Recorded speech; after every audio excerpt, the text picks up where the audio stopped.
একটি প্রবাদ আছে, গাধা পানি ঘোলা করেই খায়। তো বাংলাদেশ থেকে কলিং ভিসা নিয়ে বিষয়টা ঠিক সেই পর্যায়ে গিয়ে পৌঁছেছে। ওনারা পানি ঘোলা করতে আছে, সেই ঘোলা পানিতে মাছ শিকারের আশায় রয়েছে।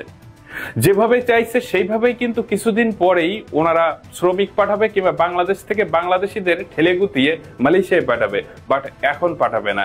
এখন পাঠালে যে সহজে এখানে আসার পরে ভালো কোম্পানিতে কাজ করতে পারবে, দুপাশে ইনকাম করতে পারবে, সেটা ওনারা চায় না। যদি কিনা চাইতো তাহলে কিন্তু সেই এইভাবেই ওনারা লোকজন পাঠাইতো। এখন হয়তো অনেকেই বিভিন্ন ধরনের কথা বলবেন, তবে যেটা সত্য সেটাই আপনাদের মাঝে তুলে ধরবো। আজকের ভিডিও কোন বিষয়ে কথা বলবো নিশ্চয়ই ভিডিও টাইটেল এবং থাম্বনেল দেখে বুঝতে পারছেন। বিমান টিকিট এবং একই সাথে কলিং ভিসা প্রসঙ্গে। বন্ধুগণ, মূল বিষয়ে কথা বলার আগে ছোট্ট একটা ভিডিও ক্লিপ আপনাদের মাঝে উপস্থাপন করতে চাই, তাহলে দুধ কা দুধ পানি কা পানি সবকিছুই কিন্তু ক্লিয়ার হয়ে যাবে। ৬-৭ লক্ষ টাকা দিয়ে লোক দিয়েছিল, সত্যি না? সৌদি আরবে তো সিন্ডিকেট নাই, বাহরাইনে, কুয়েতে তো, কাতারে তো সিন্ডিকেট নাই। সেখানে কি ৬-৭ লক্ষ টাকা দিয়ে লোক যায় না? যায় নাকি যায় না বলেন আপনারা? তাহলে সমস্যা কি সিন্ডিকেট? সিন্ডিকেটের সমস্যা? সিন্ডিকেট ছাড়া যেভাবে লোক যায় সেটাও সমস্যা। সমস্যাটা কোন জায়গায়? সমস্যা হচ্ছে বন্ধুগণ, কথাগুলো নিশ্চয়ই একটু খেয়াল করে শুনেছেন। আমাদের প্রবাসী কল্যাণ ও বৈদেশিক কর্মসংস্থান মন্ত্রণালয়ের দায়িত্বে যিনি রয়েছেন মাননীয় উপদেষ্টা জনাব আসিফ নজরুল, এবং একই সাথে তিনি আইন মন্ত্রণালয়ের দায়িত্বেও কিন্তু রয়েছেন। কেন আমি বলছি যেভাবে মালয়েশিয়ায় চাইছে সেইভাবেই ওনার লোকজন পাঠাবে, ওনার এই কথাই কিন্তু স্পষ্ট হয়ে যায়। উনি বলছে আগে মালয়েশিয়াতে 5 থেকে 7 লক্ষ কিংবা 6-7 লাখ টাকা দিয়ে মালয়েশিয়া আসছে বাংলাদেশিরা। আবার উনি উদাহরণ দিয়েছে কাতারে গিয়েছে, বাহরাইন গিয়েছে, সৌদি আরব গিয়েছে। এখন মালয়েশিয়া যদি সিন্ডিকেটের মাধ্যমে আসে তাহলে আবার এই টাকা খরচ করে আসতে হবে কেন? আপনার সিন্ডিকেট নাকি এর মাধ্যমে পাঠাইবেন সেটা আপনার ব্যক্তিগত সিদ্ধান্ত, বাট এই 6-7 লাখ টাকা কোথায় খরচ হয় এটা তো আপনার আমার প্রত্যেকের জানার অধিকার রয়েছে। যখন কিনা বাংলাদেশ সরকারের পক্ষ থেকে স্পষ্টভাবে বলে দেবে ৭৮,৯৯০ কিংবা ৭৯,০০০ টাকা খরচ করে আপনি সরাসরি মালয়েশিয়ায় গরুর গাড়িতে উঠে চলে যাবেন, আপনাকে কোথাও আটকাবে না, আপনি সেখানে গিয়ে মাসে মাসে হু করে রেমিটেন্স পাঠাইবেন, তাই না? এই কথাই বলবে। আপনার কয় এজেন্সির মাধ্যমে কিংবা কতটা অফিসের মাধ্যমে, কতটা সিন্ডিকেটের মাধ্যমে লোকজন পাঠাইবেন সেটা আপনাদের ব্যক্তিগত সিদ্ধান্ত। বাট সিন্ডিকেটকে দিতে হয় ১,৬২,০০০ টাকা। এই টাকা কেন দিতে হবে? আমরা বিগত সরকারের সময় শুনেছিলাম যারা কিনা এই সিন্ডিকেট গঠন করছে, এই জোটের মধ্যে যদি কেউ শরিক হতে চায় কিংবা নাম লেখাতে চাই তাদেরকে মোটা অঙ্কের টাকা দিতে হয়। তো এই জোটের মধ্যে কেন নাম লেখাইতে টাকা দিতে হবে? কেন প্রত্যেকটা শ্রমিকের মাথা পিছু ১,৬২,০০০ টাকা করে তাদেরকে দিতে হবে? এই কথার উত্তর কি কেউ দিতে পারবে? কিংবা মাননীয় উপদেষ্টা, আপনি কি এই বিষয়টা জানেন না? বাংলাদেশের ছোট ছোট বাচ্চা থেকে বৃদ্ধ ব্যক্তি পর্যন্ত প্রত্যেকেই জানে কিন্তু এই ঘটনা। এটা একেবারে ওপেন সিক্রেট। শুধুমাত্র আমি যে বলছি বিষয়টা এমন নাই, বাংলাদেশের প্রত্যেকটি ঊর্ধ্বতন কর্মকর্তা কিংবা প্রত্যেকেই জানে যে একজন শ্রমিক বাংলাদেশ থেকে মালয়েশিয়া আসতে শুধুমাত্র সিন্ডিকেটকে দিতে হয় ১,৬২,০০০ টাকা। এইটার বিষয়ে তো একটা কথা বলেন নাই। আপনারা তো সেই সুর নরম করছেন যে বিগত সময় যে টাকা দিয়ে গিয়েছো এখন আবার সেই টাকা দিয়ে আসো। সৌদি আরব যাইতে ৬-৭ লাখ টাকা লাগে, মালয়েশিয়া আসতেও কিন্তু আগেও লাগছে, এখনো লাগবে, এইটাই কিন্তু বোঝাতে চেয়েছে। কলিং ভিসা 2 দিন পরেই চালু হবে, অবশ্যই হবে। কখন হবে? যখন কিনা মালয়েশিয়ার অধিকাংশ কোম্পানিতে শ্রমিকের চাহিদা পূরণ হয়ে যাবে, ঠিক তখনই বাংলাদেশ থেকে বলবে ঠিক আছে, এখন আর ঘোলা করে লাভ নাই, যেভাবে চাচ্ছ সেইভাবে আমরা দিয়ে দিলাম। এই কথা খুব শীঘ্রই বলবে, আপনারা একটু ধৈর্য ধরে অপেক্ষা করেন। এখন কিন্তু নেপাল থেকে আসছে।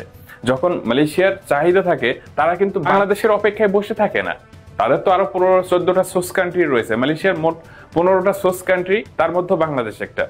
তো বাংলাদেশে যদি এরকম ঠেলাগুতো করতে থাকে কিংবা এরকম দর কষাকষি করতে থাকে তাহলে আর অন্য দেশ থেকে নেবে, আর অন্য দেশ থেকে যখন এখানে ফিল আপ হয়ে যাবে তখন আবার বাংলাদেশ ঠেলে গুটিয়ে পাঠিয়ে দেবে। পরে সমস্যায় পড়বো কিন্তু আপনি আর আমি। ঠিক বিগত 23-24 কলিং এর ক্ষেত্রে যেটা ঘটেছে, এখনো তার ব্যত্যয় হবে না। দেখার বিষয়ে আমাদের সংশ্লিষ্ট কর্তৃপক্ষ কি করেন।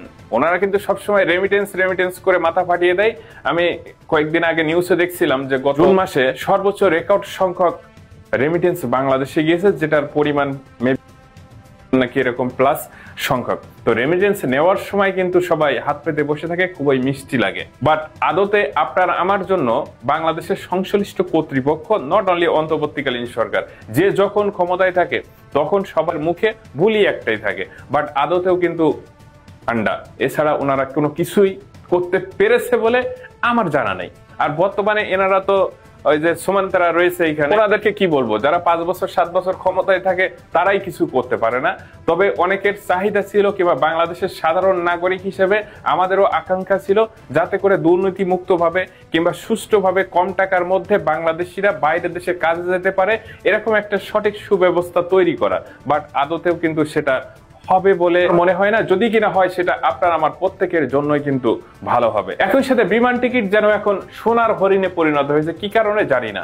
যখন কিনা কলিং ভিসা খোলা ছিল তখন ঢাকা টু কুয়ালালামপুরের টিকিটের মূল্যও ছিল কিন্তু আকাশ ছোঁয়া। যখন কিনা শেষ মুহূর্তে লোকজন আসবে ঠিক সেই সময়, তখন না হয় চাহিদা ছিল অনেক, সেই কারণে টিকিটের মূল্য অনেক বেশি। এখানে টিকিট মূল্য বৃদ্ধি হওয়ার বেশ কয়েকটি সিস্টেম রয়েছে, তার মধ্যে মানে যে চাহিদা রয়েছে তার তুলনায় টিকিট সংকট থাকলে কিংবা সিট বুকিং হয়ে গেলে তখন অটোমেটিক রেট বেড়ে যায়, সিন্ডিকেটের রেট বৃদ্ধি করে দেয়। বাট বর্তমানে যে কি কারণে টিকিট মূল্য এত বেশি সেটা আমার মানে বোধে আসে না।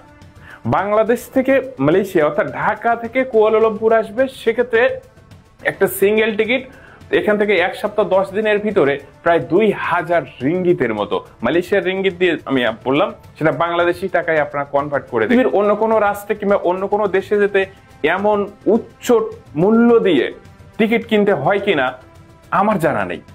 আমাদের পার্শ্ববর্তী রাষ্ট্র ইন্ডিয়া কিংবা কলকাতা, সেখানে যেতেও কিন্তু এত টাকা গুনতে হয় না একটা টিকিট কিনতে।